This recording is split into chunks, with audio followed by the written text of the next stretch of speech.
Good morning, everybody. How are we today, Matt? You okay? Really good, really good. How are you, Lee? I'm very good, very good. I know we've had a conversation behind closed doors. I've got some tech issues. The headphones are on. It's always the way. We're running a webinar about tech, and it's like a curse. I've come in and none of my tech is working. It's a classic. It's a classic. It happens every time you do something big or something like a demo. Yeah. Mate, we wouldn't have it any other way. I always like to give it a couple of minutes to let everybody get themselves in, get themselves sorted and settled. For everybody that's joining us on time, thank you very much. It's going to be a really good session. Really looking forward to today. As always, we plan for the webinar to run for the full hour, so please do make most of your time with us and with Matt from FE Fundinfo. If you'd like to, and Karina is also in the room. She's behind scenes, but she can hear, see, and get involved with the webinar as well. So please do, as I said, make the most of your time. You've got some chat functions. The chat box is where it's an open forum. Everybody can see the communication.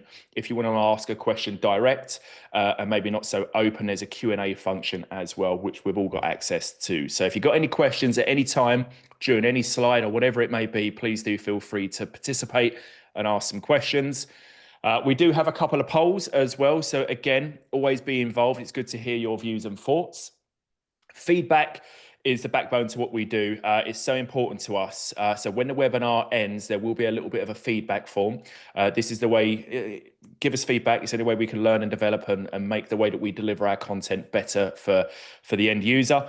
It will give you a chance to interact with FE as well if you want to know and hear a little bit more about what these guys are up to. That would be good. And it's also a way of getting involved with the club in various aspects, whether you want to come to one of our events or be involved in one of our WhatsApp communities. Everything is available to you on the feedback form. So please do it's literally 2 minutes. It's a tick box exercise. So please do give us your feedback on today's session. So we're a couple of minutes in, so let's kick things off. I always like to give a little bit of an introduction to the club and really our mission. So we basically surround advisors with the tools, expertise, and accountability that lead to lasting success. We are built for business owners. So we provide the structure, clarity, and accountability, helping you stay focused, save time, and make progress. You'll hear from leaders who have walked your path, no fluff, just practical insights and guidance that help you turn your challenges into opportunities. This is a space where you are not alone. We're very big on community, so you can talk to people who get it, collaborate on real world problems. Most importantly, like I said, on the community aspect, you'll be a part of a trusted, like-minded community, which is a place to learn, grow, and celebrate wins together. In terms of the membership and what that brings to our members, it's direction, it's the structure and the business plans. You know, we map out a 3-year business plan, a 12-month goal, 90-day sprints. Everything's tailored to your business to get what you want and what you want to achieve. Big thing that we lead on is accountability to actually get you along the way as well. We're helping you grow. We're helping you unlock new opportunities using strategies that work, streamline your system so that you can scale without burnout. You're never doing it alone. You've got a network of peers that are on a similar journey to you, maybe people that have navigated that journey and come out the other end as well, that are always willing to share their knowledge and their experiences. It's giving you clarity. It's with the right support. Our members know exactly where they're heading and what actions matter most right now. It's giving you the confidence to build those businesses that you want to build as well, with expert input behind you at every step of the way. Most of all, it's about capacity. It's about giving you time back so that you could do what you enjoy the most, and that's ideally spending time with your clients and not some of the stuff that we can help you with. There is a community, and I was explaining to Matt and Karina, there is a community for everybody within the club. We don't just want to help business owners, but we want to help the wider profession as well. There's a couple of ways that we do that. Our WhatsApp groups are absolutely buzzing. I was saying to Matt, we've got 1,300 people in a WhatsApp community. It's not in one group because, you know, it's about keeping the conversations meaningful.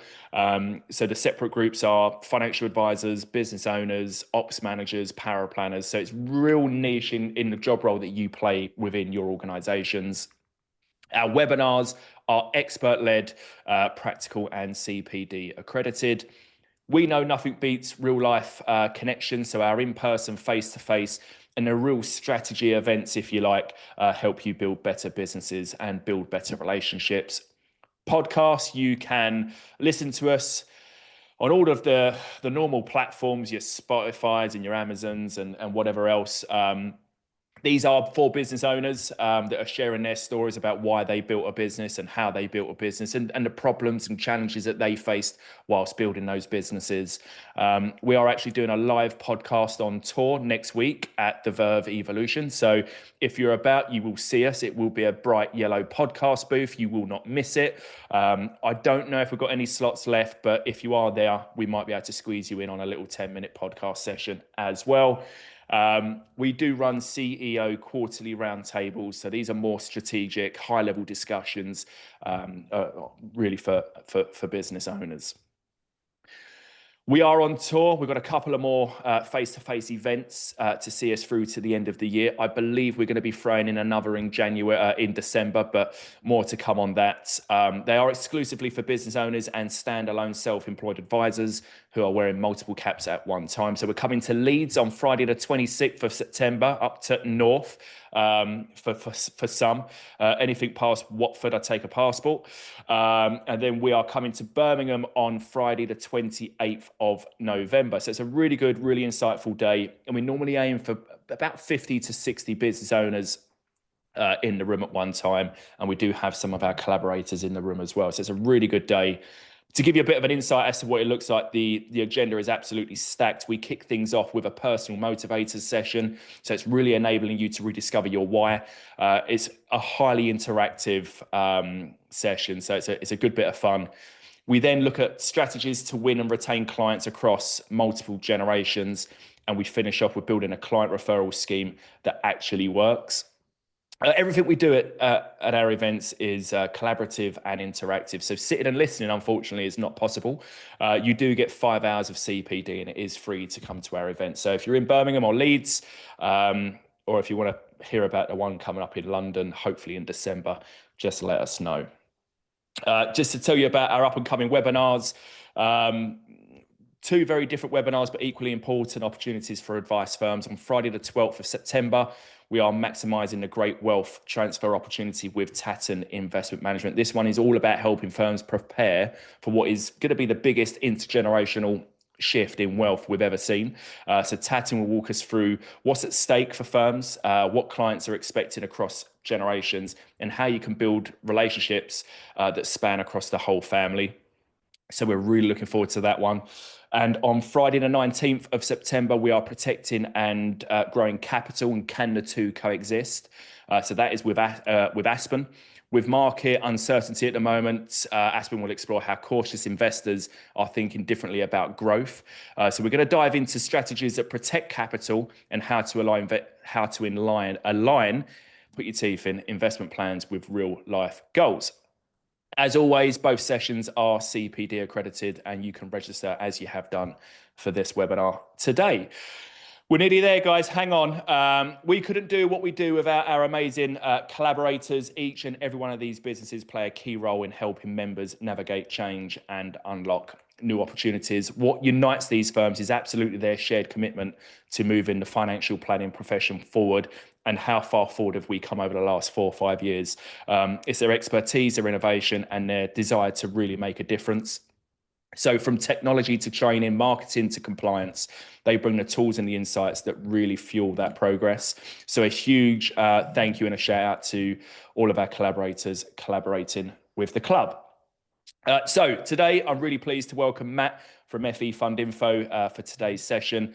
Matt's bringing with him 14 years of experience in asset management and financial services. You've been a real key driving force behind several technology driven projects within FE. Passionate about using tech to move the industry forward, and you work closely with advice firms to understand what tools and support they really need. When everybody registered for today's webinar, we did ask you a couple of questions, and I just always like to share that back to the audience so you can see what everybody is saying. So 70% of attendees said that they're currently using multiple software tools, which I know we've had conversations about this prior to today's webinar.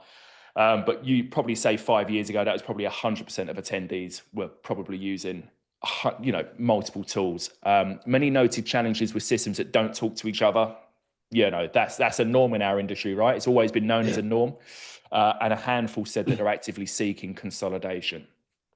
Is that a genuine thing across the industry that you're finding, Matt, would you say, when you talk to these advice firms? 100%. Yeah. Like, it's just super common that I think if we go back 3 to 5 years, the common saying was it probably takes around 3 to 5 systems to be able to get a process done. Yeah. Starting from your core of a CRM all the way through to execution on a platform. The bits in between, you're still having about 3 to 5 systems to get things like costs and charges analysis, research, your KIP, your CRP, the rest of it. There was so much fragmentation that people have just got used to, like anything else, almost in the way of, if you imagine a Microsoft tech stack, but Excel was run by someone else and Word was run by someone else, or whatever. All the pieces are there, but it makes it very hard that things don't talk. And things have come on leaps and bounds over years, but it's really interesting to see that people are still using multiple in the majority, or are using multiple software, and they're still finding similar challenges even in today's space. That's really interesting. We've spoken about this, that there'll always be a need for multiple systems, though, won't there? We've spoken about, people will always have their preference on research or cash flow modeling, whatever it may be. But I think we're getting to a situation now where you don't need as many tools. Things are talking, things are integrating now, and things are enabling you to grow your business by just streamlining that back office part of your business, isn't it?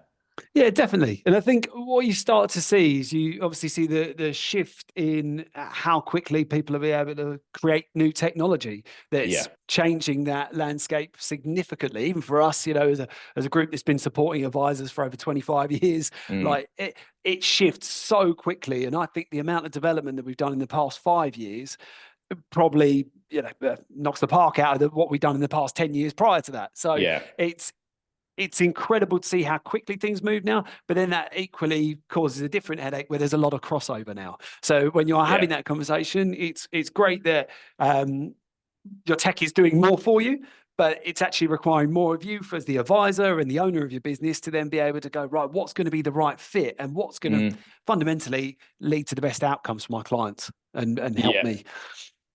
Yeah, 100%, definitely. Well, I will stop sharing my screen so that you can take over as soon as I find my mouse, which is just tiny on all of these screens. Oh, good. No, really appreciate it. And thanks very much for having us along, Lee. This is a great opportunity to be able to speak to a community that we're heavily involved in. So the warm intro was better than I would ever do. But yeah, as I say, I'm Matt. For any of you that have met me, I apologise. For those that haven't, you'll see me, I'm sure, in the future. And this stock image we blasted all over our LinkedIn and social media from time to time. But yeah, I've worked with FE for over 10 years, always in the advice space, predominantly with around 2,500 firms. It's grown and shifted and changed over time, but from all the scales of the business. So from say a one-man band advisor all the way up to the top where I've got groups that are in networks or the largest advice firms that are across the country. And so hopefully I can provide a little bit of insight anyway into the different challenges, but maybe the similarities as well in challenges that people are finding. Who's the easiest to work with? Oh, you dropped out at that point, but I'm going to think that you were saying who's the easiest to work with. Who's the easiest? Yeah, that's it. The mic's dropping in and out because, why wouldn't it? Who's the easiest? The smaller micro firms or the bigger networks? I don't think the bigger ones will, cast me out if I said it. But if I'm frank, it is always the smaller size. And the reason being is that, that person wears many hats. It's exactly as you said at the front end. And therefore, when you're working with that person, it makes the most significant impact. You're very much in a more of a one-to-one conversation. There's not as many people or layers of the hierarchy to be able to jump through. And that person can instantly see that impact as well. So the quantifiable part of saying, right, we're going to fix something to then actually seeing it in action happens a lot quicker. It's quick results, isn't it? Quick results. It's a massive, massive win. And I mean, if I go back probably about 7 years pre-COVID, when I was out seeing advisors. I think the max in a year that I would have seen would have been around about 230 different advice firms. Yeah. And I was visiting, going up and down the country, across the UK, and those were of that ilk. We're talking maybe 1 to 5 advisors max, and the amount that you saw in terms of the impact in the business there was substantial even today compared to some of the conversations that I'm having. So, that's where I think it's easier, just because you can instantly see some of the things that you're doing come to life. Yeah, absolutely. Absolutely.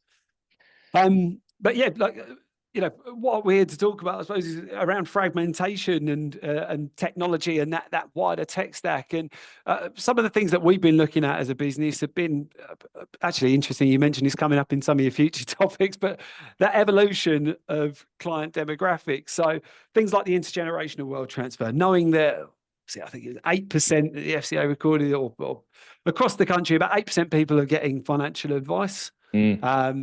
And maybe seeing the marginal gains as how that can grow. It's actually, I think, shrunk down by 1% over recent years. And so we know there's something to be addressed there. We can see some of the things that are coming in to be able to assist that.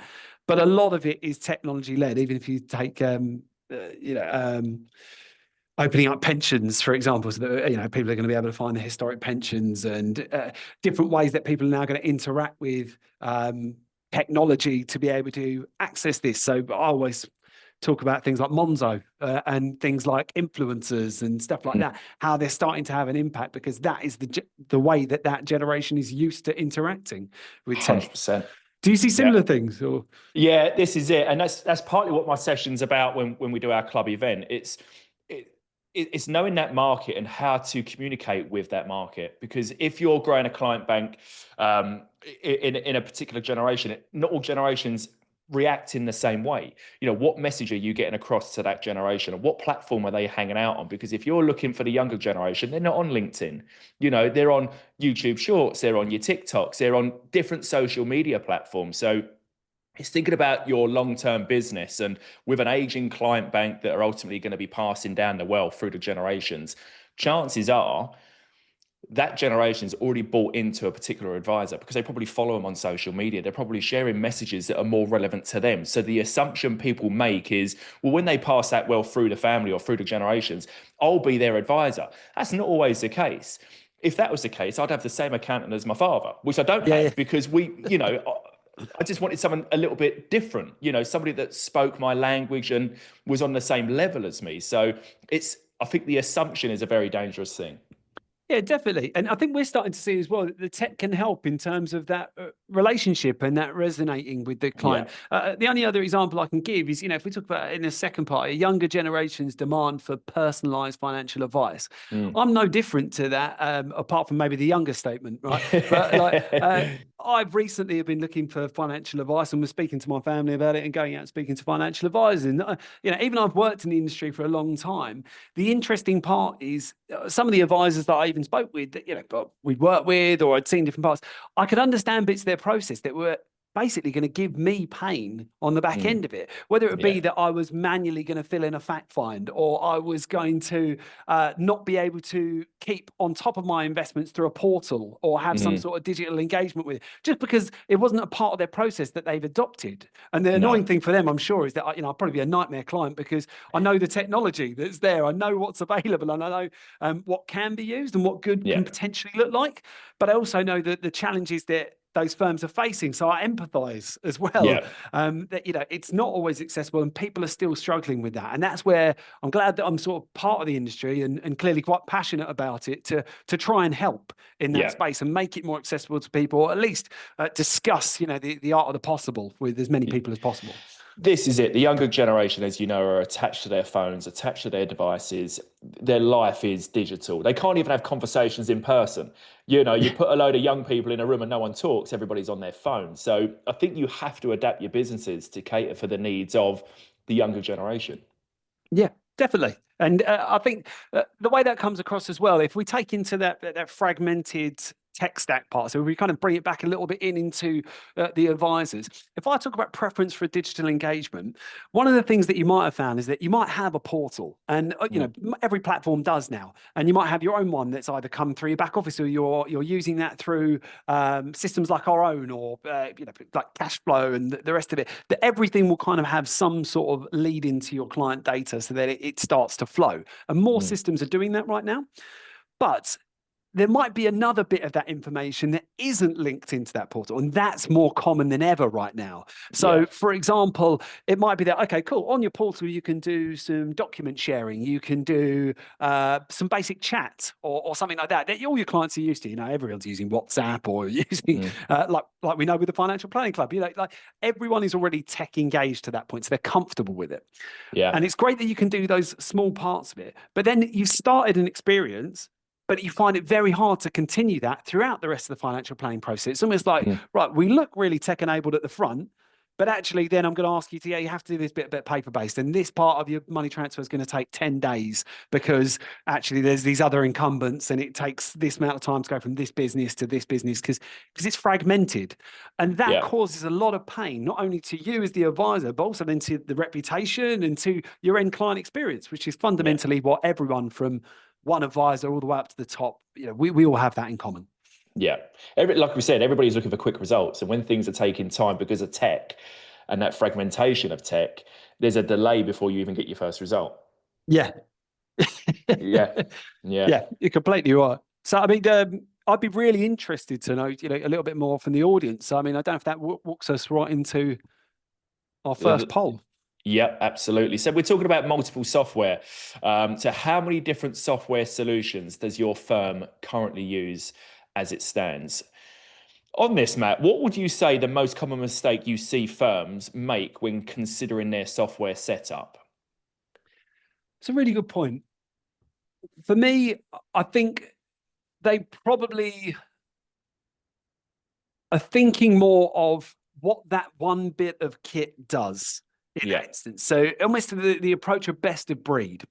Best of breed still works, right? And very much so. And this isn't going to be one size fits all and the rest of it. But when you look at best of breed and you pick a bit of kit, which people, you know, fundamentally have used us for in a similar vein in the past, but they'll be focused on that bit of kit doing one task. And I think the problem with that is that over time, as these kits shift out and there is that crossover, they then potentially aren't thinking about where their data flows and fundamentally the journey they want to be able to create. Now, that's on the outside of it, which, as I say, is the most important bit for your client experience, which is why we use all these tools anyway. Right? If you then look at the inside, how that affects your business, well, that affects things because it might mean that if you've got a few bits of kit, you've got a learning there. Each person or within your team, or if it's just you, you have to learn 3 different bits of kit. You have to understand how your data flows and the limitation of your data flowing between those bits of kit. And then you have to go, right, okay, what is the admin burden on me having to reproduce this between these different tool sets? In addition to that, what am I going to do about risk, for example? So I don't know, I'll give an example of a client I was working with in the past. They raised up at their quarterly about the amount of cases that went through to FOS that were being reviewed and what the leading indicator was. And the leading indicator was rekeying data. And it's a common theme, isn't it? Yeah, exactly. They had about 18 cases or so, and it was all down to rekeying data. And it would be the basics of an advisor not putting one bit of information in from one piece to the other. Maybe that was on execution into a platform, or maybe that was a mistake of a share class when you're doing a cost and charge analysis that had such a significant impact because you were, you know, you were taking it off of some perspectives or the things that have come through from the pension provider, for example. You've got all the information at the front end, and then you were manually rekeying that or putting that information into another system and made an error.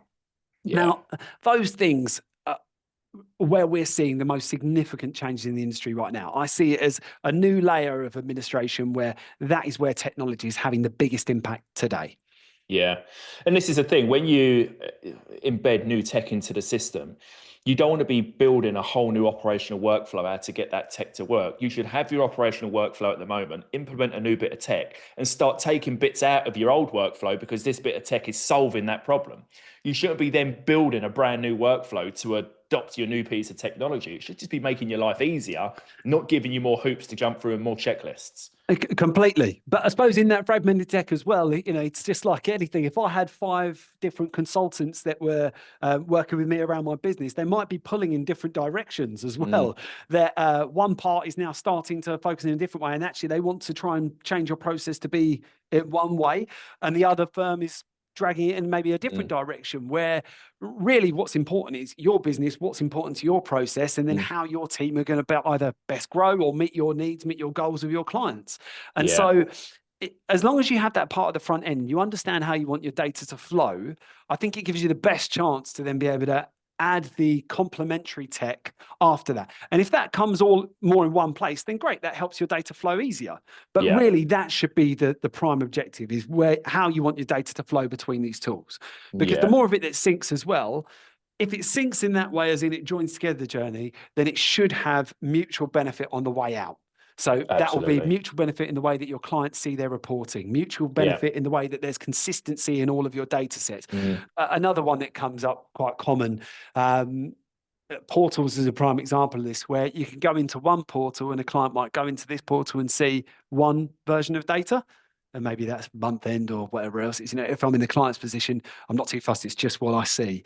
And then I'll go into the platform and I'll see a different version. And it's a question that we all want to avoid, is why? Why are these two figures different? Why is it this? And this is where tech's really got to help us. Do these results surprise you at all? I mean, there's a couple of people that I mentioned have got 1 to 2 pieces of tech. That's amazing. I'd love to know, how long it took you to get to that stage. Prior to being 1 to 2, I could imagine you were more than 6. And the 3 to 4, I could imagine everybody started with more than 6 at one point, and they're slowly bringing things together now. But does it surprise you that the majority of the audience are still sitting at 3 to 6 or even more pieces of tech? If I'm frank, it's not surprising. I'm really glad. If anything, it sort of echoes the conversations that I'm having with the rest of the industry, that this is really similar. Obviously, the extremities of both this. So the 1 to 2, I'm like, fantastic. I'd love to know, more about how that workflow works and how they help make those decisions, and also then how that's affecting the end client outcomes. I'd love to know more about that, and if they're seeing significant benefits in time savings or cost savings, things that can be passed on. But the more than 6 as well, they're potentially, it's not to say any of those, there might be potential huge benefits there as well that they're finding. That is why they're still in that space. Or is it that they're waiting to go through that review, or they're finding a lot of pain in terms of changing their process to have to do that review? That, I don't know, that's the burden, that's the hurdle to be able to get past. I think there's a lot of emotion attached to tech as well. I think people are very nervous about, if I lose that, what do I replace? Am I losing to replace, or do I gain? It's nervous that you're going to disrupt your whole business if you start going from 6, 7 to 2 or 3. Yeah. It's very much so, because those 2 or 3, let's say they were already well-trodden parts of your 6. So in a best case scenario, it's not something brand new, but it's things that you've already got in there. You're still having to teach the different processes that are within that space. And people get so used to it. One of the most common things that we find with all of our tools is, in myself with Excel or something like that, I will use the functionality that I know because it does exactly what I needed to do at that time. And the way that things like AI and stuff like that are coming in, is the aim in some scenarios is to unlock the capabilities. So more that you can come in with the questions and know potentially what you might want to be able to do, but then explore those further capabilities, or have things that are suggestive to be able to say, okay, right, is there more that I can get from these? And I think that will be the difference, is that there's a time of implementation, moving down to 6 to 2. You're not going to do all of them overnight. You take your time and you will you spread that out. And then there's the different burdens that come along with it, because there can be some really quite hard decisions when things have minimal differences.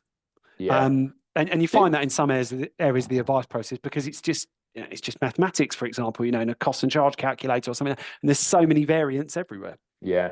In your opinion, do people have to give up on quality of output to reduce the number of systems? If you're using a system that is solely built for this purpose, but another piece of tech also has that as a part of it, are they going to are they going to potentially cut back on the output of that piece of tech? Is that a concern that you see amongst the industry as well? I think that's a really, really good point. My view on that, and it is just my personal one, is that comes down to the emotion that you're linking to tech. In Yeah, my opinion, no, you don't have to lose the quality of output. yeah, But if you are wedded to the output that the tech has created for you, then you will feel potentially that way because of the emotion that you've attached to it. But yeah. now outputs are, you can recreate them in so many different ways. You can make things better in so many different ways.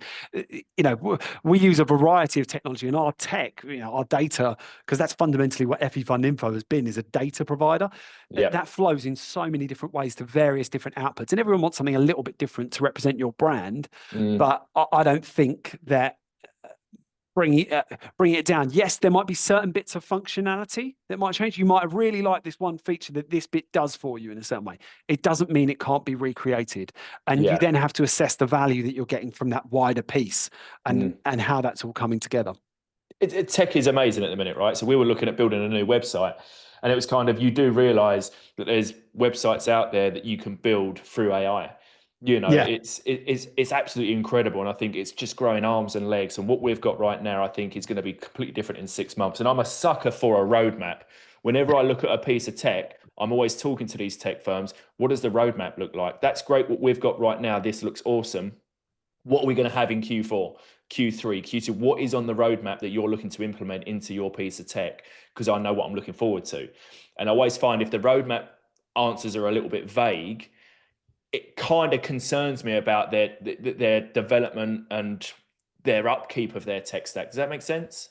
definitely. And we all feel it the same because you get used to what you see and what you know that's coming, and you want to work with innovative, forward-thinking Mm, companies because you think of them as the extension of your business, especially when mm, it's just you.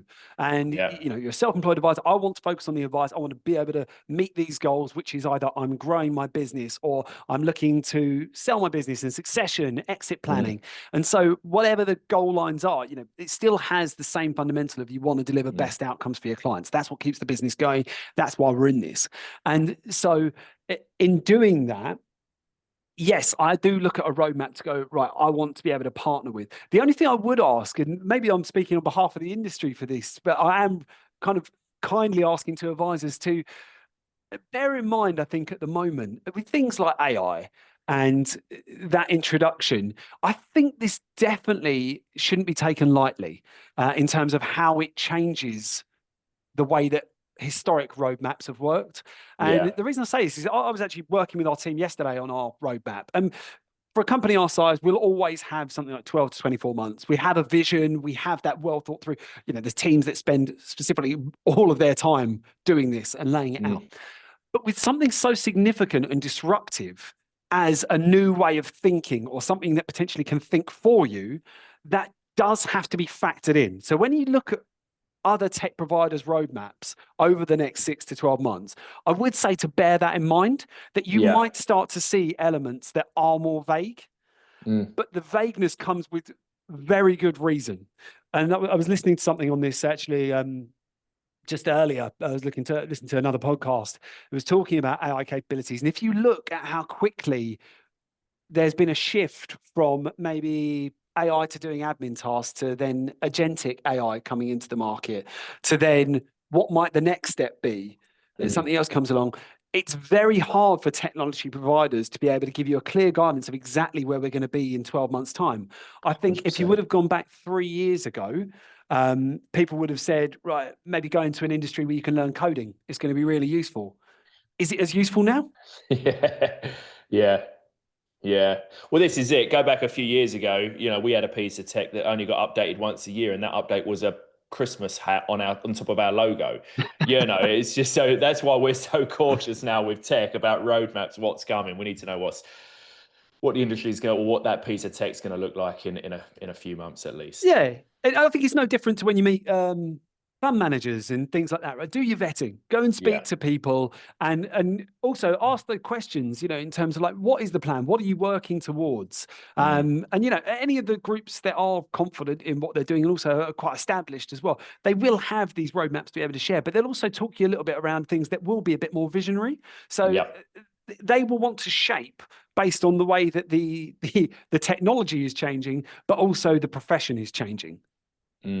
Yeah, absolutely. And this is, I mean, just a couple of bits to be able to back up and support that. You know, some of the things that we've seen that are drivers behind these digital transformations, and this is more relevant, I think, or I'm hoping, towards the Financial Planning Club audience, in terms of, it's really interesting to see the results that just come out of the live poll, and then see that actually, you know, by making these migrations, we're finding that 90% of firms are reporting higher revenue growth and improved client experiences from adopting seamless technology processes. Yeah. And at the same time, then seeing like, okay, if your goal is more towards attracting new talent, or we were having a conversation about recruitment earlier, right, Lee? Like in that space, advisors, people as well, right? That everyone is looking at the same things. We're all adopting to technology in our day-to-day lives in the same way.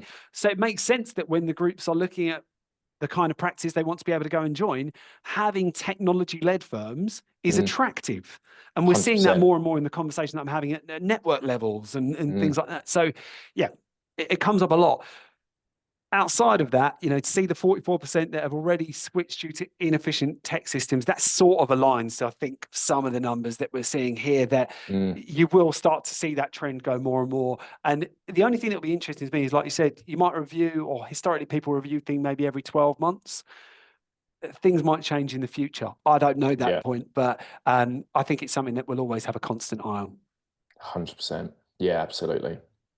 I think we're going to run another poll now, right? Let's give it a go. What are we looking at?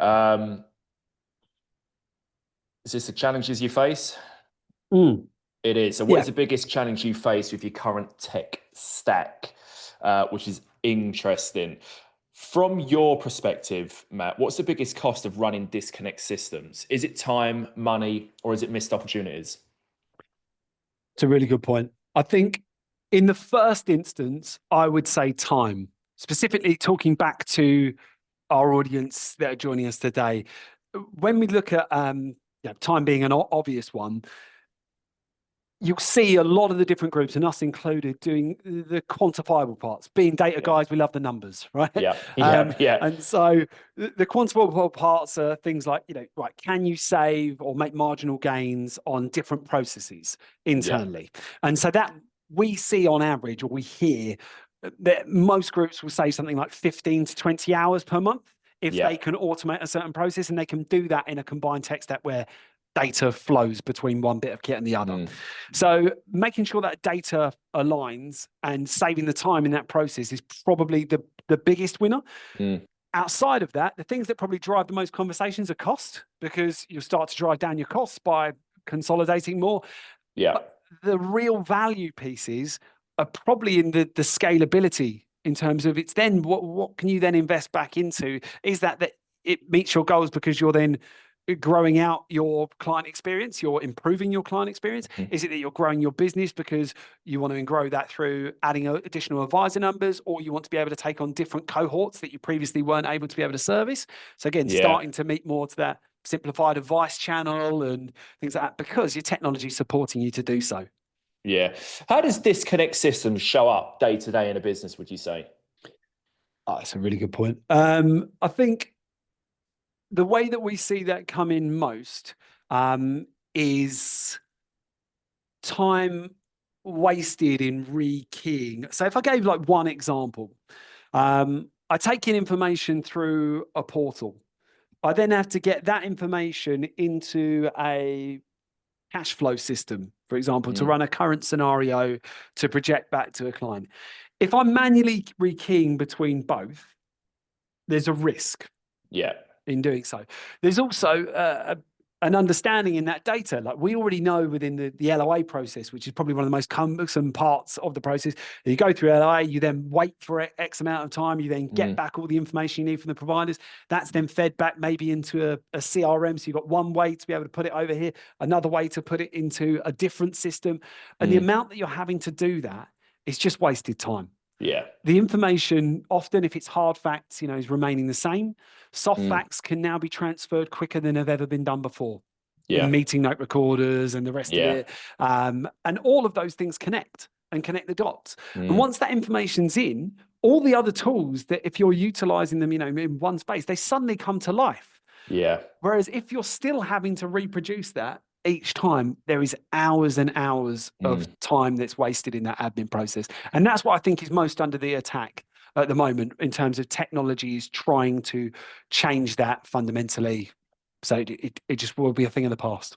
Yeah, I think we work with so many firms that are sticklers for their SLAs. It's all about that service level agreement. When, time frames, time frames, time frames. When can we do this? When can we submit that? When does this come back? And everything is when. And I think when you get those right pieces of tech integrated into your business, I think you'll see your SLAs be cut down so much more because it's not taking you as long to do what you've got to do because the tech's doing most of the heavy lifting for you.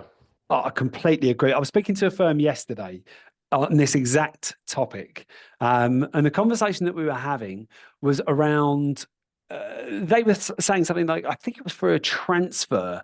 Yeah, I'm pretty sure it was for a transfer. And they were saying something like the expectation is that when a client's waiting for a certain process, I think it was for a withdrawal, they just want to be able to withdraw their money because of the different layers of tech in that process and the fact they don't all automatically talk, or that from the initial request all the way through to say pulling that money actually off of the platform, it takes around about 10 days Yeah. to be able to do so, with Yeah. probably 3 or 4 different bits of kit involved in that Mm. process.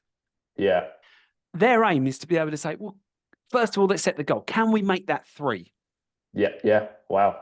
And instantly in doing so, Yeah. that's such a big time saver. When you think about Massive. you applying that to hundreds of clients, Yeah. it's a massive time saver. Yeah. And that's where I think the industry is thinking those marginal gains can be happening in various different places across your tech stack. So one of the Yeah. key things I think will be to identify as well, like, what are the biggest pain points in your business? And it's Yeah. really interesting to see that from the challenges with the tech stack. Data reconciliation Mm. seems to be the biggest. The biggest. Yeah. And a big one that we've got a big part to play in. Yeah. And I'll explain a little bit more about that as well. But I think that's one of the things that I've always liked about fundinfo. Our kind of key part here is that we sit between the asset management world and the advice world. So Mm. we also provide this data to the platforms, to the discretionary fund managers, to the asset managers, and we help in terms of getting their data out to the advisors, to the end clients through these metrics. So the more we understand that and we see this challenge, we are really right in the heart of it, trying to help communicate between both the people that need it at the front end and the people that are trying to understand it at the back end. Yeah. Um, and That middleman hearing it from both sides. yeah, it Yeah. definitely gives us like a good, unique position to be able to take on. But it's really interesting to hear that from the advisor that is still the biggest pain point. It echoes what we hear in the industry. Yeah. And Yeah. yeah, I mean, these are just some of the points that we pick up on that. So it's really interesting. We put data reconciliation across the top. Rekeying is Mm. the biggest issue. And that risk compounds. Like when your systems don't talk to each other, your team becomes that bridge. And so, yeah, really interesting there. Inconsistent assumptions as well on growth and risk, a very similar one as well. Something that we've been looking to address a lot more in our systems. Again, you talk about compliance management, actually, for 30% of the group there. It's something that we're very involved in speaking to different compliance firms across the country as well in terms of what they see. Yeah. The things that lead to more case reviews failing or things like that is the inconsistencies in process. Mm. Tech can help shape those processes. It can help to keep things on the straight and narrow. It can help put in the right controls within your business that make it scalable. Yeah. And I think that's really Absolutely. important to remember. Again, if your goal is to grow out your business and you're thinking of the different ways of why you might want to be able to bring in your tech stack and have your data flow, I think that scalability bit is a big part. Yeah, of course it is. Yeah, and like you said, even on the succession side of things, when you're looking to exit the industry, sell your business, it's less baggage in some aspects, isn't it? It's, you haven't got all of this. You have got a simplified, streamlined business that is using 1 or 2 pieces of tech. It's just makes everybody's life easier, whether you're growing or selling. It's just simple. Completely. Yeah. When someone is going in to value your book, there's no doubt that if your house is in order, they're going to be able to look at it Yeah. in a more favorable light. And 100%. yeah, we see that all the time, and see, you'll see it for anyone that speaks to any of the groups that support the exit process as well. It's a big one. So time spent on managing disconnect systems. I mean, where would you typically see this, or where would you like to put your poll result? So we're seeing each week, I'm probably going to go, I don't want to go mid-part because it's boring. That's playing it safe. You're not allowed to Yeah, play it exactly. safe. I'll go for the third option, 10 to 15. Okay, fine. Don't do me wrong, people on the Yeah. webinar. Thank you. They're Yeah, starting to fly in now. There you go. one person helped you out there. Yeah. Oh no, they changed their mind. What's your interpretation of managing disconnect systems? So the way that people do that at the moment is they're spending time building processes around that internally. Yeah. And we see that so much, even the documentation alone to build that. Think about it in your own practice when you go, right, cool, we're cut up a new process. How are we going to train everyone on that new process? How are we going to roll that out? Who's going to be in charge of keeping that up to date to say, oh, right, this needs to update? Then what happens if the tech changes? And you're not aligned with it, or you're not as close with them, and like their change now has a significant impact on a process that you'd built around this in your business. We see that happen more often than not. And that becomes a big disruptor. Something that you hadn't fathomed would happen in your business suddenly now is causing you a roadblock to delivering those client outcomes. But that's really cheap. 5 to 10 hours is good. We expect a bit of middle of the part, but it's interesting. I'd like to think that everyone's being positively, they're very optimistic, which is good. Let's run that poll on a Monday morning and see what. I think everybody's in a good mood. It's Friday, the sun's shining. Exactly. Yeah, no, it's really, really interesting.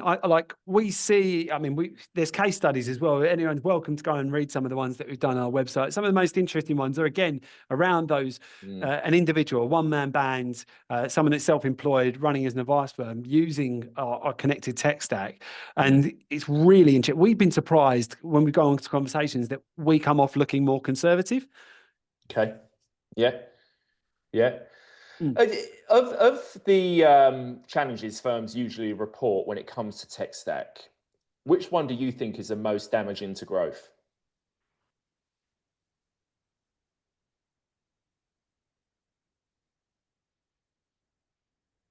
It's a really good point. I've got it. I've got it. I think there you go. most damaging is the bit that's got me here, because it's like,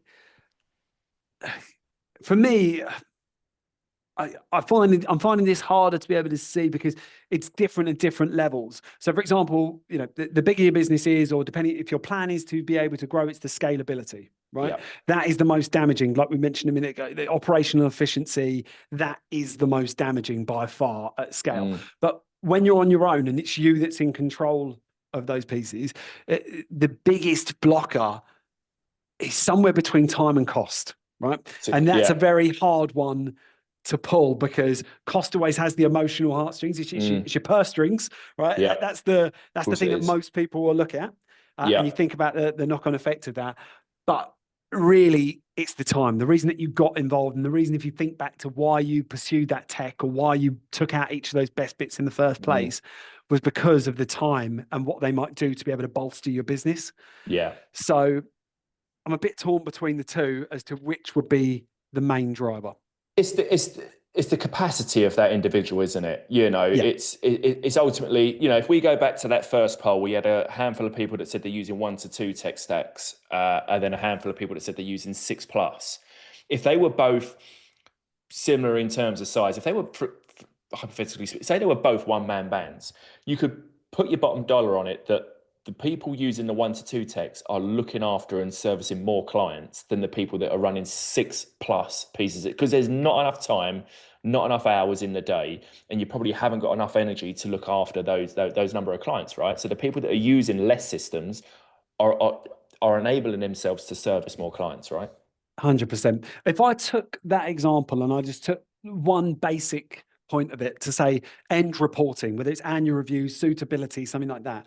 If you're gathering the information for that from 6 different systems, that is always going to take you time. Yeah, absolutely. Yeah. It's interesting, isn't it? It's interesting. I always say when we look at our industry as a whole, and you look at the firms or the advisors or the individuals running those firms at the latter end of their career that are probably thinking of, they've probably got one eye on retirement.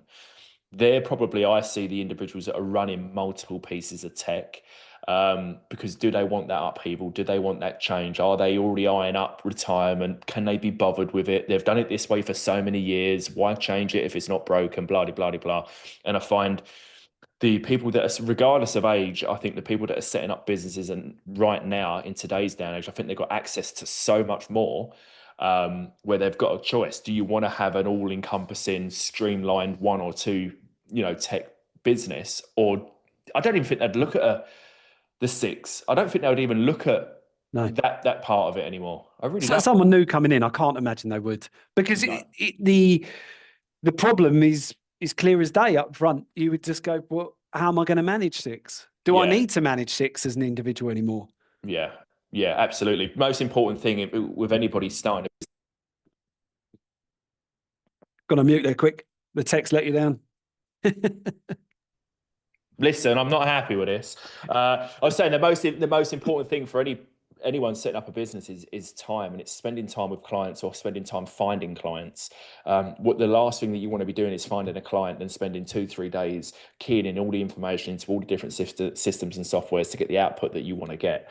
It's going to be very hard to grow and scale any business with that model. It's completely that. I mean, you can see it on the slide. I won't read, but it's how you get back in control. Like that is. There you go. Yeah. A key. It's like you read the slides, Lee. It's this. It's key. What did I look down? I was like, that's it, guys. That's what you need to be looking at. But yeah, that is the key, and it provides. The very different parts in there, but fundamentally, I think that's where we will get to. Is that people will, have that scalability to be able to take on more clients, whether you're a one-man band or you have more, and you'll be able to service the clients in a complete different way, in the way that you want to be able to do so, but technology should support you in doing that. So that's the big driver. And whether you're on your way out or your way in, it still has the same thing for you, whether, if that then helps you achieve CapEx on the way out, or that helps you on the way in to be able to deliver that service you want to be able to and build the business you want to. Here's a question for you, and it's coming from an attendee of the webinar. Having seen good and bad CRM transfers, they're considering a move from one to another. Are there particular do's and don'ts that would help them if they were looking to transfer that? Because that's the biggest part of most people's businesses, isn't it? It's the CRM, it's the data within those four walls. Yeah, definitely. And I think it's a really interesting one as well, because in the time that I've spoken with advisors, that's changed quite a lot as well. Fundamentally, I would still say if you had a poll, 80% that'd be the backbone of them. Yeah. But there is an interesting demographic. There is a part of it as well, where as technology is moving and we're seeing this crossover, that it's not every part of the system anymore. And it does things like maybe it does their reconciliation, but it's not doing maybe all these other bits, because other parts are starting to come into there. Really, all they need is they want their data off the front point, but actually they've got a really interesting portal that's helping them and engaging more with their end clients at the front end, and that's bringing it in. So it is really interesting. But when people talk about moving data over, one of the biggest things, right, is accuracy. You probably have the fear like anyone. It's the same as if I have my computer or something like that. If I lose my laptop or if it dies and I have to go to IT, I just don't want to lose anything. That's the biggest thing. And so that's probably what stays in people's mind. Then it's like, right, client experience, how's everyone else going to be able to do the adoption of that technology? I'm going to have to learn a new system and all these other parts that come through. But on that data reconciliation point, which luckily everyone on the call has said that's probably a big point for all of us, that will be key, right, in the transfer. And there are ways that tech can help you. If your data already flows and you've suddenly now, instead of just got a bridge going one old CRM to new CRM, and both of them have got a bit of friction because this one doesn't want you to leave and this one wants you to copy everything over and make it easy, right? Yeah. If you suddenly have a triangle, which, forgive my hand gestures, guys, but this is what I'm working with, right? Your data, you can potentially pinpoint and go, right, from one place, our data's already over here. Can we use that to be able to create the bridge? And then that moves it into here, and it's suddenly a bit more seamless. You've got this sort of intermediary partner that is already part of your tech that's helping you bridge that gap from one to the other and helping you make that journey a bit more seamless and a bit more painless. Yeah, it's the cleanliness of that data as well, isn't it? Oh, we've seen people do that for years with cash cow, even prior to our acquisition of them, that people use that cash flow system where they've got integration, they've got two-way integrations. They can push and pull data in and out. Yeah, And that helped people bridge the gap of moving CRM systems in the past, something that yeah, it was never meant to be. That wasn't the intention of the integration, but mm, it's just another straw that's helped. So yeah, it's been really interesting, but I would look at your tech to see ways in which it can help you do that part, because that is a lot of the heavy lifting, and that would hopefully help you sleep a little bit better at night, knowing that, right, okay, that data reconciliation part, tech can help you there. yeah, It's the other stuff, the learning and the rest of it, that, look, if you're moving to new CRMs as well, that they're all in the same boat. I think that the way that we learn systems is fundamentally changing. Systems are going to have to be far more intuitive than they've ever been before. mm, And the outputs of that as well will need to be more intuitive, not just for us to get to know how to use it, but then for our own clients. yeah, yeah, 100%. Absolutely. Absolutely. We are 4 minutes out. How are we doing on your slides, Matt? Yeah, Absolutely fine. I mean, perfect. this is literally what we do. For anyone that's interested, this is how we think and where we head. So as FE Fund Info, our Nexus platform, if you hear of that, it's the connection. It's the bridge between the asset management world and the wealth management world. So we just build that bridge in and pull pieces together. And that can come into everything in terms of, as long as people, that's where whether we build in that space, whether we buy in that space, or whether we integrate in that space, that is exactly what our ambition is and what we're trying to achieve. And that's where we're helping a lot of businesses in the same light is, it might be things like in Nexus, we can create cash flow projections and pull in real portfolio data because we've already connected a bit of that tech stack. We can have a data flow from a CRM system through to cash flow, through to costs and charges analysis, through to many of the different tool sets that advisors would use, attitude to risk, capacity for loss tools, research and NPS and DFM and fund data. We have a lot of different bits in the wheelhouse, and that's what we're seeing as sort of our way in terms of helping connect the dots and helping clients with their data flow. So is that the Nexus acting as like an aggregator, for example, sitting in the middle of everything feeding in and pulling back out? Exactly that, almost like a lake, right? That Yeah. you've got that lake, and then if you imagine like old bits of kit would sit kind of down beneath, and that Nexus layer just allows us to push and pull in the same way as any other integration does, but keep consistency of your data. And if you think of the richness that you can get back from that, when more of your data points in one space, when you've got something like, I don't know, the FCA questionnaire that came round, or in the previous years, when consumer duty questions were coming up, if you can pull all of those things in one space, you're far more in control. And that control has knock-on benefits from your compliance angle, from your management angle, from your business in terms of your risks, mitigating your risks. So there's many different ways that can pass on. But you can So still Nexus use it. essentially plays the part of bridging the gap between two techs that don't talk to each other. Yes. Perfect. And that's how we pulled it together. You That's said it better. brilliant. You should work with me and Karina. Take this top off. We'll put a different one on. Cool. No, that's awesome though, right? Yeah, it's really interesting, and it'll only develop further from here. We'll have to share, and we've got plenty of bits to be able to share as insights. And I know Karina and our team have created actually a bit of a checklist that we've shared with the guys. If you haven't got it already from the Zoom link, like, you can grab that as well, or scan and come and see actually what that looks like in practice in terms of what would a connected tech stack look like in principle, and the direction of travel that we're heading. We bring up all those features. So we talk about roadmaps and the rest of it. We share those on demo days that we do every single week. And even if you just want to have more of an offline conversation that's literally spitballing about the industry, the art of the possible, what could have, I'll happily connect. We have these conversations all the time. We do different communities, and we're part of things like the way that we work with the Financial Planning Club. We want to be very much in the industry and part of the community of how advice goes out to clients. So anything that we can do to help and help bridge that gap further, we are very interested in. The mute's caught you again. Sorry, Lou. Mate, Not today. This is not my. I'm glad I've got no more webinars after this. So I was just saying, regardless of whether you're in that situation where you're using 1 to 2 pieces of tech or 6 plus, even having 1 to 2 pieces of tech, in some cases they might not be talking, they Oh, might not be, completely. they might not be communicating. So Nexus can play a good part in a lot of businesses. Do you have a sweet spot? Do you have a sweet spot where you say, look, firms that are typically using anywhere between 3 to 6, 1 to 2, yeah, you might be able to do that yourself. But if you're, a bit of a tech adopter, if you like, and you just want tech to do everything for you, then we do play a good place for you guys. But is there a sweet spot for you? Yeah, for me, I would say anywhere if you're in that, I'd say 3 and above, 3 basically. and above, yeah. Anything where you've got 3 bits of kit and above. The example I can give is, so Nexus, the foundation of Nexus so far is analytics, which is used by roughly 70-80% of the marketplace, 11,000 users. Cash Calc, which again was built by advisors for advisors. So it's got around about 35% user base.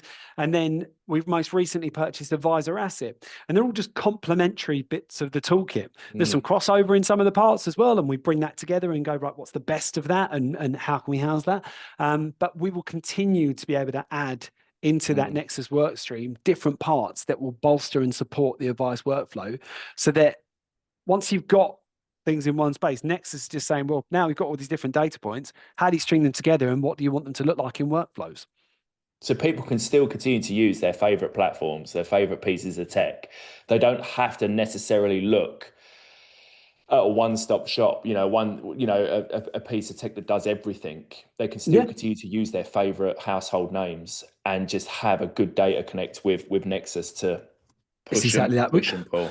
We've got over 26 integration partners that we work with. It constantly grows. We're always looking for new ways in terms of where partnerships might happen or where we might integrate. A prime example of that would be, we look at the information that needs to go into a costs and charges breakdown. So much of it can be pre-populated, and so much of it in the process comes from clients done a letter of authority. They've found the information. It's gone from the perspective of advisors. Can we just pull that out and pre-populate this information to make that seamless? Saving that alone is probably saving 30 minutes to an hour per case. Yeah. Something like that. Yeah. Marginal gains in each of these different parts suddenly get really compounded in Nexus. So if somebody's saying, I'm sick to death of rekeying information, this is all I do, rekey information, they've got to be thinking Nexus, right? Yeah. I think it's a step in the right direction in terms of, you can hopefully see in terms of where our strengths are, what we do as a partnership, and how we help bridge that gap. So we feel we are in a prime position to be able to help solve these challenges. And we'll never say, we've solved all of them. We never would do. But we are definitely on the journey in terms of what we've brought together is already far greater in terms of, we're seeing the efficiencies, our clients are seeing the efficiencies, and we have a fantastic model that can help businesses that are looking to be able to scale or are looking to be able to prepare for exit, to be able to do exactly that, consolidate tech, have their data talk to each other and flow, and then reap the benefits. What does success look like for you, Matt, for Nexus?